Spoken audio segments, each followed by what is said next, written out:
Pastor, se eu quiser saber mais de Jesus, como é que eu faço?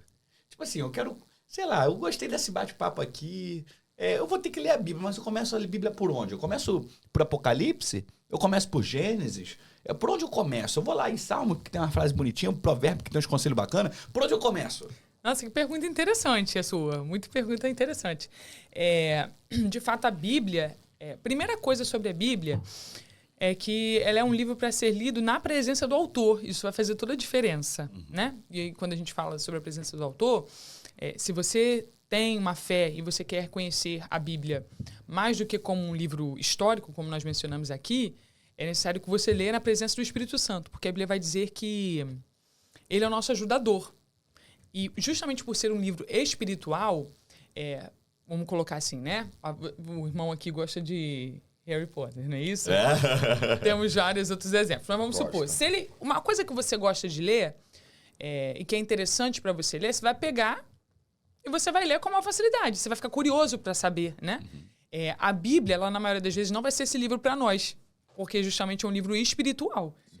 Então, por ser um livro espiritual, a nossa carne, né? Nossa carne gosta daquilo que nos dá prazer. Então, a gente, na maioria das vezes, principalmente a pessoa que ela deu ali um passo de fé na vida e ela quer, ela quer conhecer mais Jesus, ela quer conhecer mais da palavra, ela vai pegar para ler. E aí ela, sei lá, independente de onde ela começar. Ela não vai entender nada. Primeiro que ela não vai entender nada. Segundo que ela vai sentir o sono. Ela vai sentir sono, ela vai embaralhar a palavra. Ela pode ser a mais inteligente do mundo, gente. Isso não é sobre inteligência, o nível de instrução. É porque, de fato, existem forças espirituais que não querem que você tenha revelação do poder dessa palavra aqui. Legal. E é como o pastor mesmo disse, né? Se fosse um livro tão simplório, a gente não teria países que proíbem a sua leitura, né? Sim. Coreia do Norte, o pessoal tem que enterrar a Bíblia, tem que decorar o texto. É como se eles voltassem aos primórdios da lei oral, né? Quando nem a Bíblia era escrita ainda. Ou seja, eles memorizam os textos para poderem ensinar para os seus filhos, porque você não pode ter Bíblia, né? Você pode ser morto. Então, o que eles fazem? Eles tentam ao máximo decorar quando eles têm o texto em mãos. Você não pode ter aplicativo, você não pode ter nada. Para que eles possam passar, né? Olha como as dificuldades muitas vezes tornam a gente mais diligente, né? Sim. É muito doido. Mas, voltando à sua pergunta, se você fosse começar a ler a Bíblia hoje, ou você que está aí nos assistindo... E o Robson Penha falou o seguinte: obrigado pela pergunta em como começar a ler a Bíblia. Queria muito saber disso. Muito legal, né? Muito legal. Seja bem-vindo, Robson. Tamo junto. É interessante vocês saberem que a Bíblia, gente, os textos não estão dispostos em ordem cronológica, né? Então, apesar de Gênesis, obviamente, é o primeiro mesmo, né? Mas, não necessariamente, os textos vão seguindo uma linha do tempo.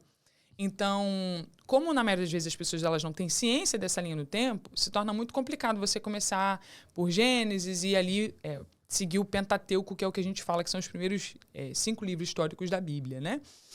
Até porque Êxodo, Levítico, esses livros vão ser um pouco complicados de as pessoas entenderem porque eles são históricos. Então as pessoas vão ver lá, vai ter lá um capítulo inteiro só sobre genealogia. Fulano, filho de não sei o quê, que casou com fulano, que teve não sei quantos filhos. Depois nasceu fulano, e aí você vai ler aquilo ali e fala assim, meu Deus, o que tá acontecendo? Que Deus falou contigo? Deus deu o nome do meu filho, né? Mas eu diria para você começar a ler pelos evangelhos, né? O primeiro evangelho é Mateus. Por quê? Quando você fala dos evangelhos, você vai... Vou até abrir aqui na minha Bíblia. Você vai ter 3, ou melhor, 4, né? Se a gente for considerar João, relatores dos mesmos acontecimentos que tratam da vida de Jesus. Então, os evangelhos, eles vão falar desde o nascimento de Jesus até o seu sacrifício e ascensão. Então, por que isso, para mim, é basilar para alguém que quer iniciar na fé? Porque ela vai começar por essa pergunta que nós estamos falando sobre aqui hoje, né? Quem é Jesus? Então, para nós que somos cristãos, é a melhor forma de você começar. Por quê? Você vai conhecer Jesus, vai saber sobre a sua vida, vai saber sobre o que ele fez e sobre o que ele disse. Porque o que é o Antigo Testamento, gente? O Antigo Testamento, todo ele aponta para a vinda de Cristo, né? Então, se você pegar todo o Antigo Testamento, que é muito importante, né? Não estou aqui desmerecendo ou diminuindo o Antigo Testamento. Mas ele vai fazer o apontamento para quem é Jesus. Quando os evangelhos vêm, eles vêm já com o cumprimento da promessa, porque o cumprimento é a vinda de Cristo. Então vai falar sobre quem é Jesus, vai falar sobre o grande mandamento que Cristo nos deixou, vai falar a forma com que Jesus queria que nós vivêssemos aqui. Então, todos esses princípios mais basilares do evangelho, a gente vai encontrar nos evangelhos. Mateus, Lucas, Marcos e João também. João é o mais diferentão, diria assim. Eu ia perguntar isso, por que você, quando você falou da lista, falou se a gente considerar João? É porque João... talvez ele poderia ficar de fora. É porque João, ele é também um evangelho, né? Sinótico que a gente fala. Porém, João, ele tem uma escrita muito diferente dos outros. João... Um evangelho sinótico, perdão, só te interromper. São evangelhos que relatam a própria vida de Cristo. Entendi. Né? Porque, por exemplo, Paulo, ele é alguém que vai falar sobre Cristo, só que é alguém que vai falar sobre um Cristo que é anterior a ele. Né? Porque Paulo ele veio depois. Mas os discípulos conviveram com Cristo. Né? E pessoas que observaram a vida de Cristo. Por exemplo, Lucas, ele não era discípulo, mas ele era um médico que observava, ele era um historiador. Ele era um pesquisador. Então, o Evangelho de Lucas, por exemplo, você vai perceber que ele é um cara que valoriza muito os fatos. Diferente de João. Por quê? Porque João é discípulo. Então, João é alguém que escreve, e isso é que é bacana, porque você vê diferentes óticas dos mesmos acontecimentos. Legal. Que testificam e corroboram para nos provar de que eles foram verdadeiros. Porque eu tenho 3 escritores diferentes sobre uma mesma ocasião. Uma mesma pessoa. Então, isso me prova, né, que o cânon bíblico ele é verdadeiro. Legal. Mas João, por exemplo, João, por ser discípulo, ele é alguém que fala muito sobre a intenção de Jesus por trás do que Jesus fala. Tanto é que todos os evangelhos, né, Lucas, Marcos e Mateus, vão começar falando de Maria grávida. João não. João começa, ele é o verbo que se fez carne e habitou entre nós. Ele não fala de Maria, ele não fala de José, ele não fala que Maria era virgem, que veio e que foi na estrebaria e não tinha vaga, ele não fala nada disso. Ele vem, é uma visão por trás, tipo, ele é o verbo que habitou entre nós. Como ele habitou? Ele habitou o Espírito vindo sobre Maria, só que ele não fala nada disso, né? Eu gosto muito de João porque ele é alguém que, na minha visão, traduz muito a intenção de Jesus em fazer tudo o que faz. Ele não é só alguém que descreve historicamente, como o Lucas faz muito bem. Aquela verdade. Isso é a minha visão, tá, gente? Não que vocês precisem enxergar da mesma maneira. Mas, para alguém que está começando na fé, é muito bom. Por quê? Você lendo ali, você vai ter uma ideia muito clara do caráter de Jesus, de como Jesus amava, do porquê Jesus fazia o que fazia. Porque, nos nossos dias, nós somos pessoas bastante tendenciosas. Então, por exemplo, é muito fácil hoje alguém se levantar e dizer Jesus era alguém que andava com todo mundo, como o pastor aqui mencionou, né?